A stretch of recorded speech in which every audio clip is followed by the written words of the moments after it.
Hi, this is Heather Picken, and welcome to the Woman on Fire Entrepreneur Podcast.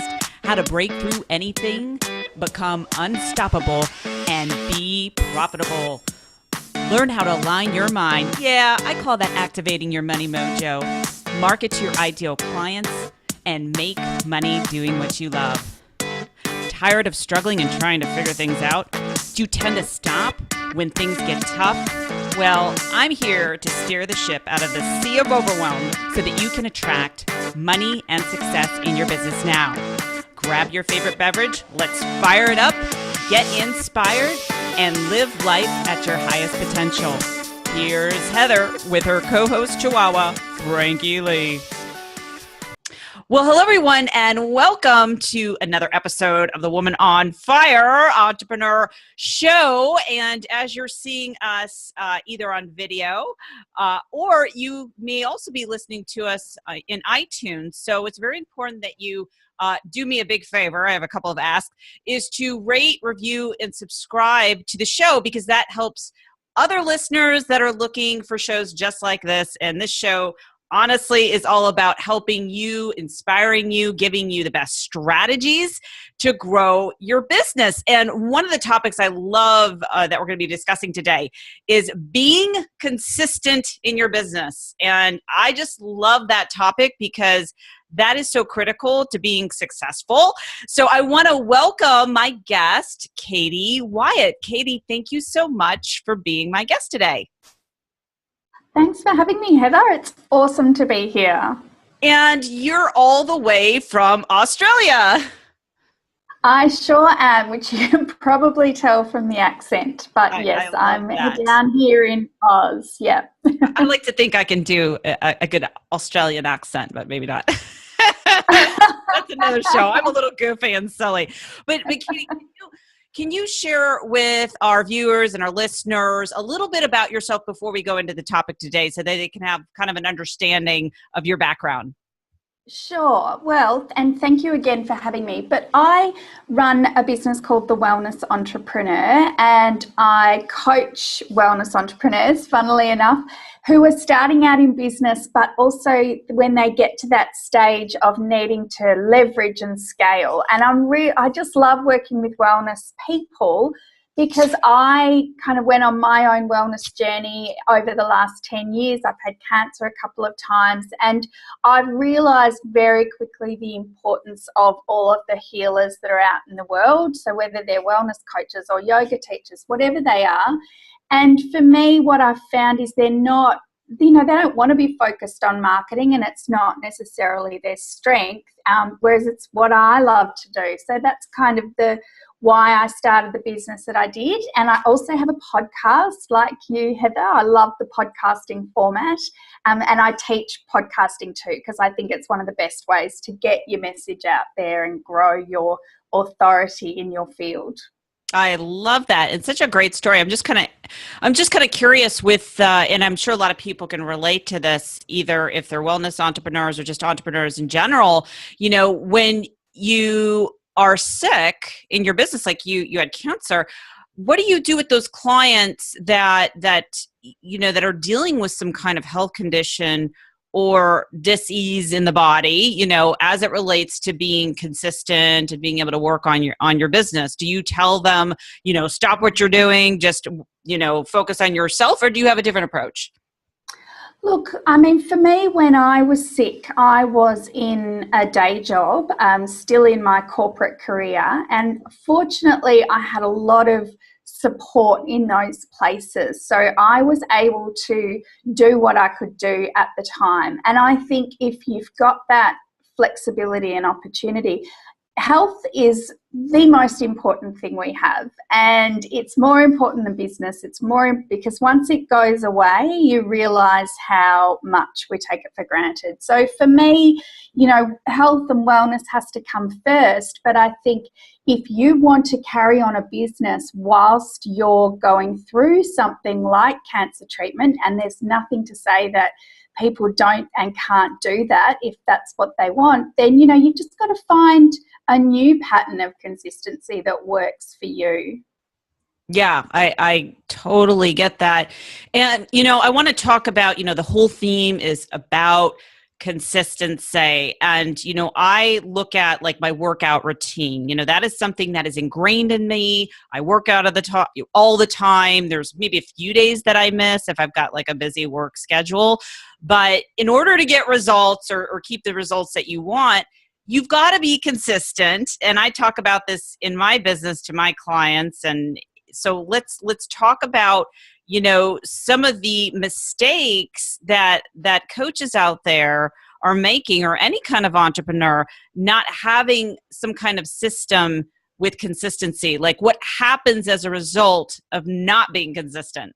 And look, the reason I'm so passionate about it as well, and the reason I am is because I've seen that it's one of the things that most entrepreneurs struggle with, I find. It's, we all are weighed down with guilt from the newsletter that we didn't send or the blog post that we didn't write.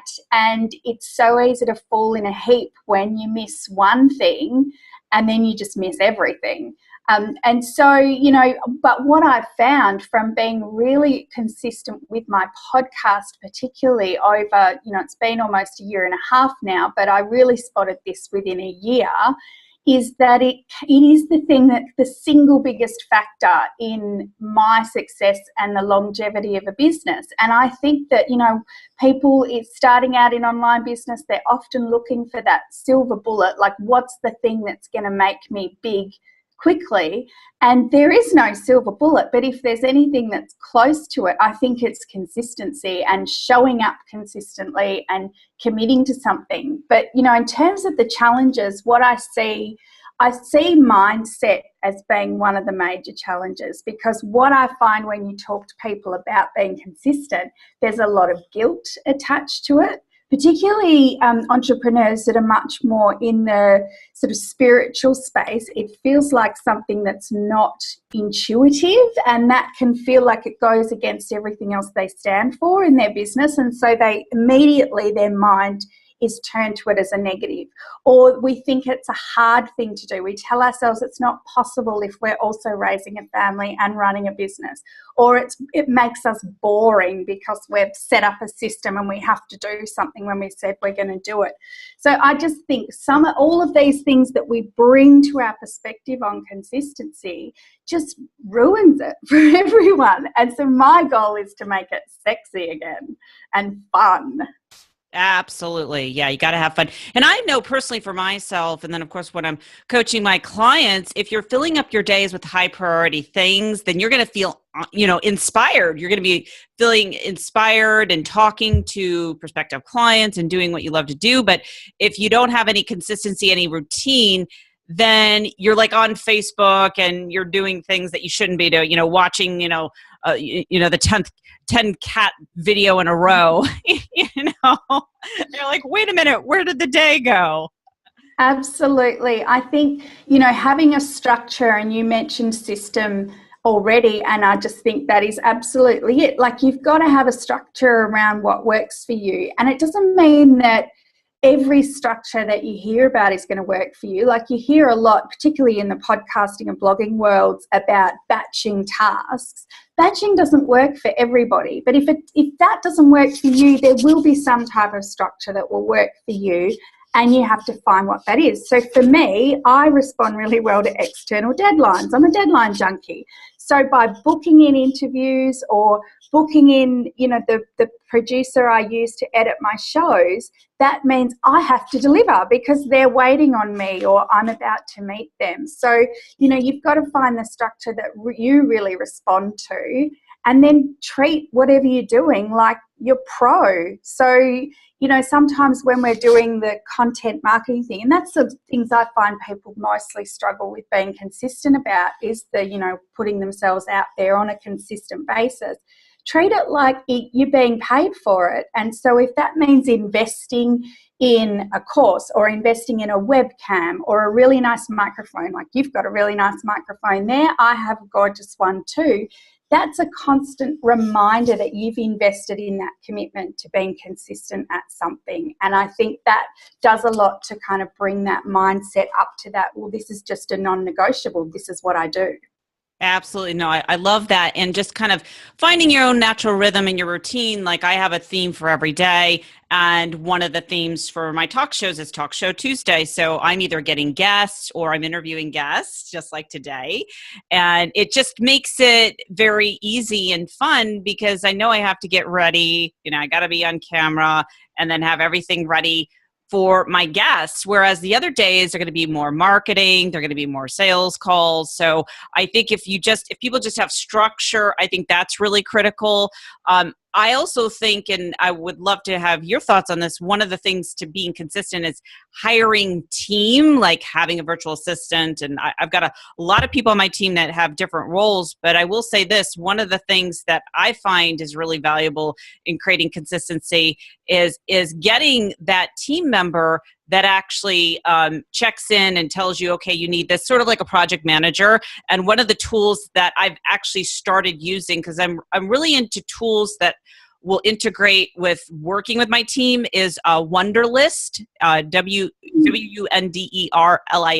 So I can communicate with my team and they have tasks and they check it off. And I just think that's very, just a very simple, streamlined way for accountability and consistency.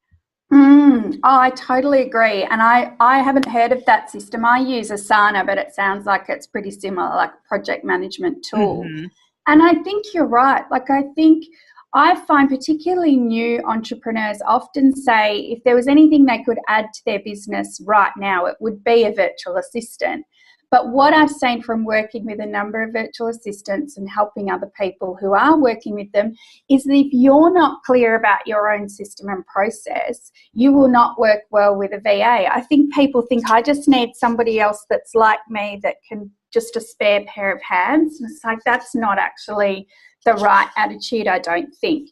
You've got to be really clear about what you're bringing into your business and what support you're getting, and making sure you set them up for success by knowing exactly what they're delivering on and what you need to deliver on. But I love that. And I love that you have themes for your days, because I think that's another thing as well, is restricting our decisions helps us be more consistent and almost more creative as well. Like I read somewhere, an adult makes around 35,000 decisions a day, which just sounds exhausting and stifling. And so, you see lots of really successful people removing decisions from their day to allow space for other things. So you have themes for your day, or, Steve Jobs famously would always wear the same outfit, or Tim Ferriss talks about eating the same thing for breakfast every day. Like, by restricting or making, just taking decisions out of your book, then you kind of left with the space to focus on the things that are really important. Yeah, I love that. And I don't know about you, but when I set up my day for success, it's always the night before. I mean, I have it blocked out for weeks and months at a time and then the whole year. But what I find is if I do things the night before, I'm so focused, I wake up and then my calendar has every hour blocked out to what I'm doing, even personal time. So I'm just kind of curious, do you do the same thing with your clients? Do you have them create those consistent routines aside from business? Yeah, look, I'm a big believer in it. What I find, and the thing that I found really tough is when I've balanced a business with a day job, so having kind of the side hustle, and now I'm juggling babies with my business. So that's kind of having a consistent, there's that word again, like knowing predictably what my week looks like doesn't happen. But what I have managed to do, and this is what I kind of would encourage others to do, is still be really clear. Do you have an hour and a half a day to devote to your business, or do you have 5 hours a day? Know what that is, and then set up your week for success. So set up exactly what you're going to do on the day you're going to do it, and put a time next to those things. So if it's a 30-minute task, and then you set the clock and you work on that for 30 minutes. Because what I found is, by being really clear that actually, well, maybe I have 90 minutes, I give myself 90 minutes of work to do. Whereas if you're not clear on what you've got,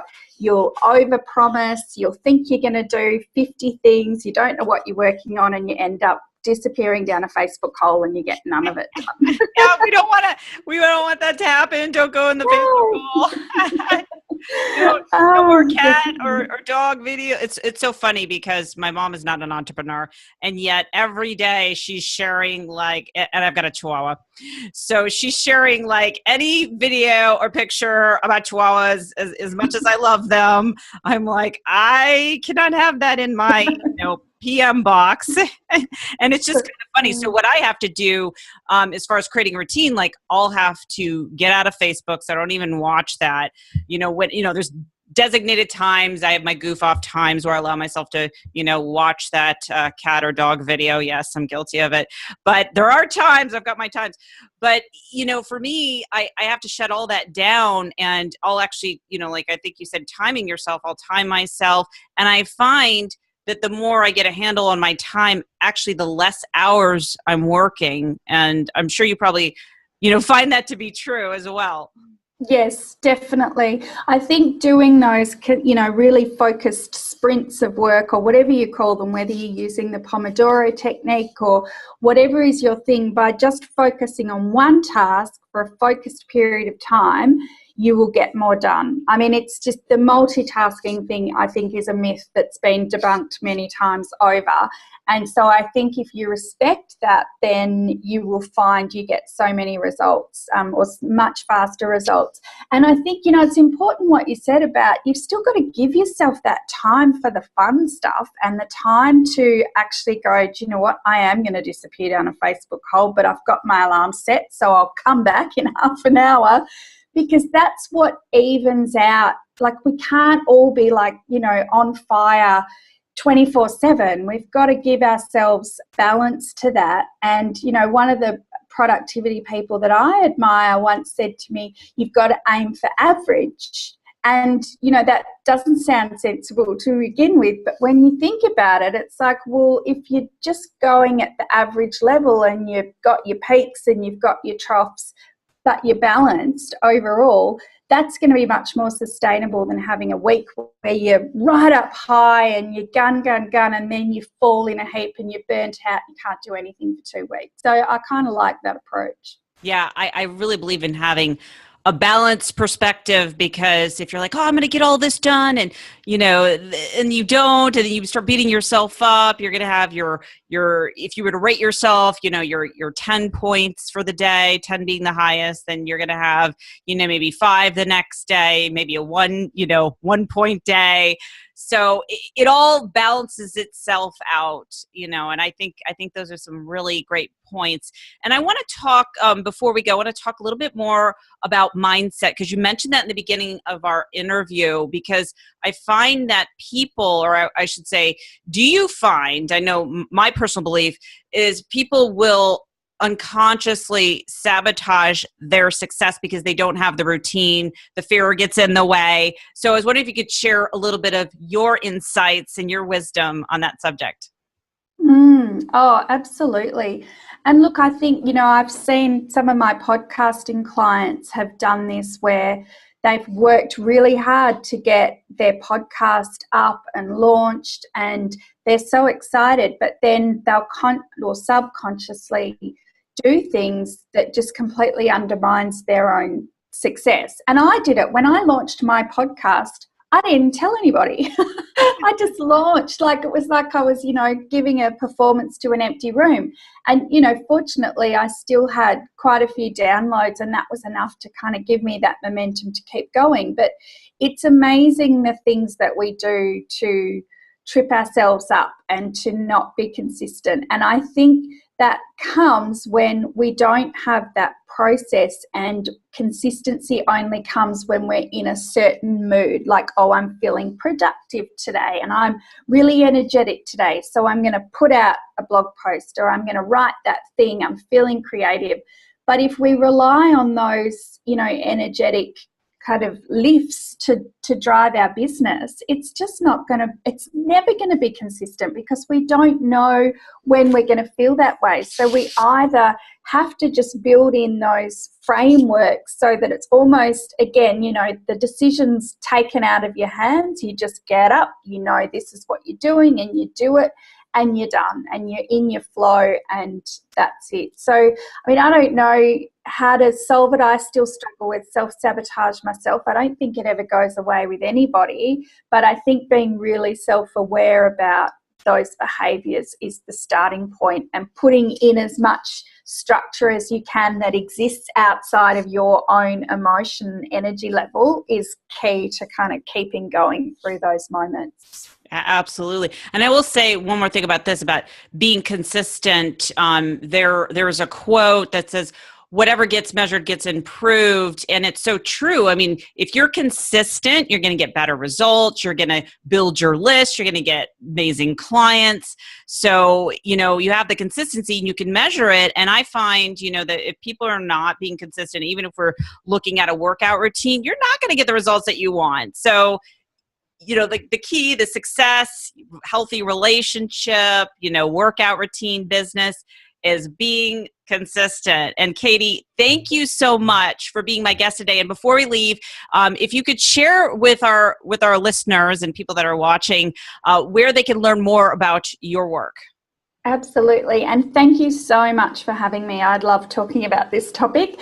But my website is thewellnessentrepreneur.com.au. So that's probably the easiest place to start because it links to my Facebook community and all sorts of other things. If people want to get in touch, please do. Awesome. Great. And people can also look in the show notes. You can learn more about Katie and the link will be there as well. Well, again, Katie, thank you so much for being my guest today. Thank you, Heather. It's been heaps of fun. And I want to thank all of our listeners and people that are watching out there, and really, be consistent. The whole message today, be consistent. When you are consistent, you get results, you get on fire, you're inspired with your mission and purpose. So go ahead and do it. Listen to what Katie says. Until next time, this is Heather Picken. Take care.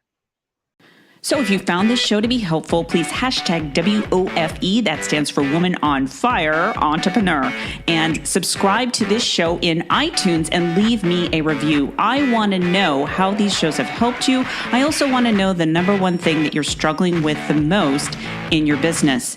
Every week, I give away complimentary sessions to help you get it clear on your next steps and to activate your money mojo. You can learn more about my work if you go to www.heatherpicken.com.